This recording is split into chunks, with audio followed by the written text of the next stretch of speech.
से नियंत्रण हमने सीनियर हायर सेकेंडरी स्कूल के पास रखा है और कुछ मॉनिटरिंग बढ़ाएंगे, कुछ परसुएंस करेंगे, कुछ शिक्षकों के अंदर अपने कर्तव्य बोध का आग्रह करते हुए हम चीजों में सुधार लाएंगे। आरटी का जहां तक सवाल है, बाकी सब तो व्यवस्थाएं बहुत बढ़िया है, पर 8वीं तक किसी बच्चे को हम फेल नहीं करेंगे। अब 8वीं तक बच्चे को फेल नहीं करेंगे और 9वीं में आके वो बच्चा पास नहीं होगा, क्योंकि अभी जब हम सरकार आपके द्वार कार्यक्रम के अंतर्गत बीकानेर और उदयपुर और भरतपुर गए थे तो वहां हमें बड़ा दुखद आश्चर्य हुआ।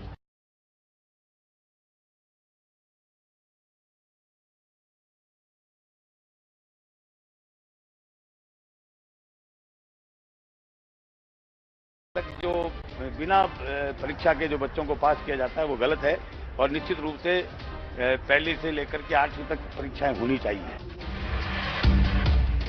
चलिए, आज का सवाल हम आपको बता दें कि आज सवाल क्या कुछ पूछा गया था। क्या शिक्षा राजनीति से मुक्त होनी चाहिए, यानी कि क्या शिक्षा के ऊपर जो राजनीति की जाती है उसके हिसाब से जो फैसले लिए जाते हैं उससे उसको अलग रखना चाहिए। ये सवाल हमने आपसे पूछा था। फेसबुक, ट्विटर और फर्स्ट इंडिया की वेबसाइट पर जाकर अभी भी आप इसका जवाब दे सकते हैं। प्रोग्राम के अंत में हम आपको दिखाएंगे कि सोशल मीडिया पर इस सवाल का क्या कुछ जवाब मिला।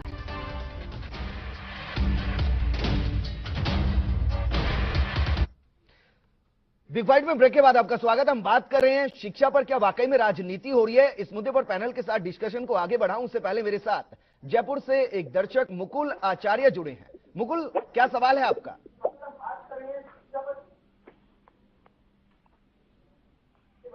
हेलो जी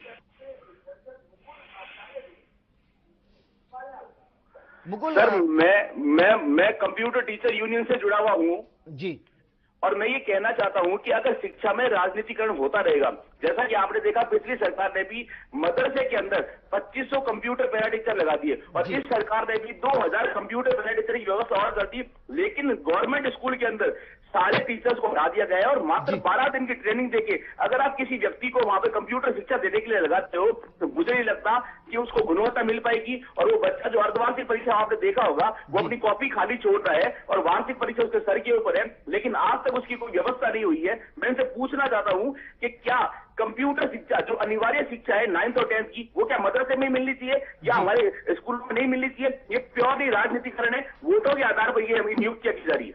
जी बिल्कुल। मुकुल, शुक्रिया मेरे साथ जुड़ने के लिए। एक अहम सवाल यहां पर आपने उठाया और इसका जवाब मैं कांग्रेस नेता के हरितवाल जी से चाहूंगा।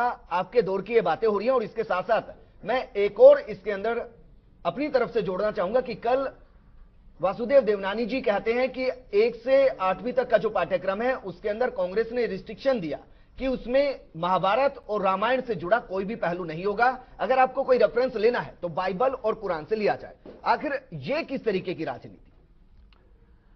देखिए, ये तो आपको मालूम चल ही गया है कि इनकी वाणी पे इनका किसी का कंट्रोल नहीं है। वाणी पे कंट्रोल इसलिए नहीं है कि ये कह रहे हैं कि बिल्कुल सही बात है, उसका परिवेश अलग था, कुछ सोच कुछ रहे थे जी। मैं कह रहा हूं कुछ भी कहा जाए किसी के लिए, इंसान को इंसान कहा जाए, शिक्षक को शिक्षक कहा जाए जी। किसी को काले अंग्रेज या किसी को कहीं जो निकम्मा है कुछ नहीं करता वो शिक्षक बन जाता है, ये शिक्षकों का अपमान है। पहली बात, जो भी हो, रीजन को भी हो। हरिद्वाल जी, मेरा सवाल बीजेपी के उस पर नहीं है, मेरा सवाल आपके वक्त के अंदर जो फैसले लिए गए उससे जुड़ा है। मैं उसी पे आ रहा हूं। पूरे हिंदुस्तान में ये लोग जानते हैं कि माइनॉरिटी शिक्षा के बारे में सबसे कम है, उनका शिक्षा का स्तर 2-4-5% है जी। उनको अगर ठीक करने का प्रयास किया, वो भी भारत के नागरिक हैं, अगर उनको कंप्यूटर सीखने की व्यवस्था की, इसमें नहीं होनी चाहिए। मैं ये समझता हूं कि अगर वहां 2000 लगाए तो 2000 नहीं 10,000 भी लगाने चाहिए और कम्युनिटी के लिए। अगर वो नहीं किया गया तो गलत किया गया। लेकिन मैं ये कहना चाहता हूं इसके साथ साथ, अभी जब कह रहे थे कि शिक्षा में राजनीति होनी चाहिए, ये मेरे पास अखबार है, आप चाहें तो इसको पढ़ लें अच्छी तरह। इस अखबार के अंदर बड़े बड़े अक्षरों में लिखा है कि उस जगह टीचर लगाए गए जहां स्कूल ही नहीं है। तो ये किस किस समझ हुआ? 16,000 आपने कर दिए इधर से उधर स्कूल, 16,000 स्कूलों में कुछ नहीं। आप सुनिए, राजस्थान विश्वविद्यालय का वाइस चांसलर जो कि अच्छा काम कर रहा था, क्योंकि कांग्रेस के राज में लगा था इसलिए उसको हटा दिया गया।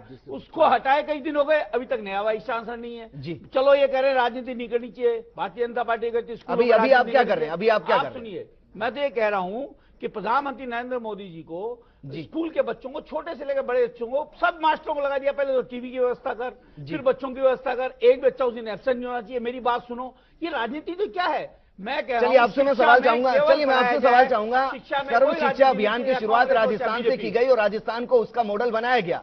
क्या वाकई में राजस्थान के अंदर आप ये कहते हैं कि शिक्षा का स्तर सुधर चुका है? राजस्थान में ये आपकी योजना थी? नहीं, आप मैं राजस्थान में जिस शिक्षा रेफरेंस की मैं यहाँ पर बात कर रहा हूँ वो आपके सरकार के वक्त की रेफरेंस मैं बिल्कुल यही आपसे कह रहा हूं, जो मैं बात कर रहा हूँ वो आपके सरकार का कांग्रेस सरकार ने प्रयास किया। 8वीं तक अगर बच्चों को फेल ना करने की बात कही गई, वो भी आपकी सरकार के अंदर लिया गया फैसला। मैं कह रहा हूं कांग्रेस ने प्रयास किया, प्रयास में जितनी सफलता मिली ठीक है, नहीं मिली तो उसको आगे बढ़ाना चाहिए। दूसरी एक न्यूज है कि जो कॉलेज राजस्थान में खोले गए थे उनको बंद कर दिए गए, जिनका आदेश ज्यादा काम हो गया, जिन पे करोड़ों रुपए लग गए वो सरकार ने बंद कर दिए। इसके पीछे क्या कारण है? मैं कह रहा हूं क्या कारण है कि जो आधे से अधूरे बन गए, उनमें जो शिक्षक थे उनको हटा दिया गया। त्रिलोक जी मैं आपसे सवाल का जवाब चाहूंगा, क्या वाकई में जिस सवाल के साथ हम शुरू हुए थे कि शिक्षा को लेकर उसी तरीके की राजनीति बाहर होती है जैसी अभी स्टूडियो में हो रही है? मैंने आपको पूर्व में भी निवेदन किया है, तो मैं कर रहा हूं जी कि शिक्षा एक ऐसा पहलू है, देश एक अच्छे राष्ट्र का विकास और प्रदेश का विकास इसी पर निर्भर करता है। वहां कहीं भी कोई दखलंदाजी नहीं होनी चाहिए, जहां जिसके अधिकार है उन्हें मिलना चाहिए। और आप देख रहे हैं विडंबना, आप एकदम आइडल सिचुएशन बता रहे हैं कि जिस तरीके से अगर ऐसा हो गया तो एक तरीके से माना जा सकता है कि रामराज आ गया, लेकिन विडंबना यही है कि एक सरकार एक से 8वीं तक के बच्चों को ना फेल करने का फरमान जारी करती है, दूसरी सरकार कहती है कि नहीं, इससे शिक्षा का स्तर खराब होता है। एक सरकार कहती है कि टेट लेकर आएंगे उससे शिक्षक भर्ती करेंगे, दूसरी सरकार इलेक्शन से पहले कहती है कि इसको हम खत्म कर देंगे। तो अगर ये राजनीति नहीं तो फिर क्या है? मैं ये निवेदन करना चाह रहा हूं कि ये व्यवस्थाएं पहले भी तो हमें जो मिली हुई थी, एक शिक्षा प्रणाली एक ऐसी व्यवस्था है कि अगर छात्र अगर उस परीक्षा में अपीयर होने के बाद में अगर उत्तीर्ण होता है तो उसकी योग्यता का आंकलन का एक प्रोसीजर है, और उस प्रोसीजर पर कहीं सवालिया निशान लगाया और नई चीज मिली हमें कि बच्चा फेल नहीं होगा। तो इससे क्या है, जो एक व्यवस्था है, ऐसा लगता है कि एक जो इससे जो हमारे शिक्षा का ढांचा है और बच्चा है उसकी योग्यता को लेकर के जहां प्रतिभा है उसके अंदर दबी हुए उसे उभरने के जो अवसर जो मिलने चाहिए वो निश्चित रूप से दब करके रह जाएंगे। और उसे शिक्षा को लेकर के जो इसकी जागृति है और उसकी उत्सुकता और जिज्ञासा निश्चित रूप से उसमें कमोबेशी देखने को मिलेगी। चलिए बसंत जी मैं आपका रुख करना चाहूंगा, क्या ये मान लिया जाए कि आपकी सरकार सिर्फ कांग्रेस के जो काम है, जो योजनाएं हैं, उनको पलटने का ही काम करेगी, कुछ नया नहीं करेगी? नहीं, देखिए ये जो आप बात कर रहे हैं ये ठीक नहीं है। सरकार का काम ये नहीं है कि कांग्रेस ने अगर कोई सही काम किया तो उसको पलटे, लेकिन जो गलत किया अगर उनको ठीक करने का काम हमारी सरकार नहीं करेगा तो कौन करेगा? जी मैं ये कह रहा हूं कि आपने पूरे राजस्थान में उठा के देख लीजिए, जब टीचर को ये पता है कि मेरा बच्चा जिसको मैं पढ़ाता हूं वो फेल ही नहीं होगा तो फिर पढ़ाने की आवश्यकता क्या है? भाई शिक्षक का मापदंड भी तो उसी से आएगा, रिजल्ट से ही तो पता चलेगा। आपकी सरकार को 1 साल हो चुका है, हमारे पहला कदम क्यों नहीं उठाया गया? एक तरफ प्रधानमंत्री कहते हैं कि बच्चे जो होंगे वो देश का भविष्य तय करेंगे, देखिए आप अभी तक इस बात पर अटके हुए हैं कि इसको हटाना है या नहीं हटाना? ये पूरे देश में लागू हुआ है और देश अब इसका निर्णय भी प्रधानमंत्री जी को ही करना है। तो हमारी सरकार ने उनको निवेदन किया है जी कि वो इस व्यवस्था को ठीक करें। ये तो मापदंड तो बच्चे का होना ही चाहिए। चिंता कैसे करेगा बच्चा कि मुझे एग्जाम देना है, पास होना है?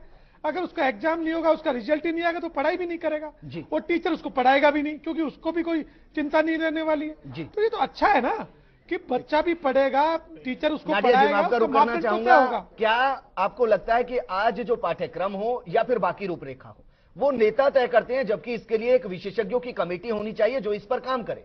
देखिए, ये बात बिल्कुल सत्य है कि शिक्षा व्यवस्था समाज और विद्वानों के हाथ में होनी चाहिए जी। शिक्षा राजनीति के लिए नहीं है, उसको तय करने का काम विद्वानों का व समाज का होना चाहिए। और हमारी इस कॉन्फ्रेंस का जो रिजल्ट आ रहा है ना, सबसे ज्यादा पेपर्स इसी पर आए हैं जी कि जब तक शिक्षा व्यवस्था को आप राजनीतिज्ञों से अलग नहीं करेंगे तब तक आप सही दिशा शिक्षा को नहीं दे सकते जी। बिल्कुल, इसमें दो तीन चीजें आपको देखनी पड़ेंगी। देखिए, वित्त सरकार देगी, किसी जमाने में तो ये था कि वित्त भी समाज देता था जी, भिक्षाम दही देके और वो मांग के लाते थे और खाना खाते थे, लेकिन अब वो व्यवस्था नहीं हो सकती। तो वित्त सरकार दे, प्रशासन सरकार के पास हो, लेकिन पाठ्यक्रम और क्या पढ़ाया जाना चाहिए जी, कैसे पढ़ाया जाना चाहिए, कैसे भर्ती होनी चाहिए जी, ये एक स्वतंत्र आयोग जैसे चुनाव आयोग है जी, कॉन्स्टिट्यूशनली एस्टैब्लिश्ड ऐसा आयोग होना चाहिए जी, जिसमें सरकार का दखल नहीं हो, वो पाठ्यक्रम। और बिल्कुल मैं आपको लोग यहाँ पर रोकना चाहूंगा। मेरे साथ बीकानेर से एक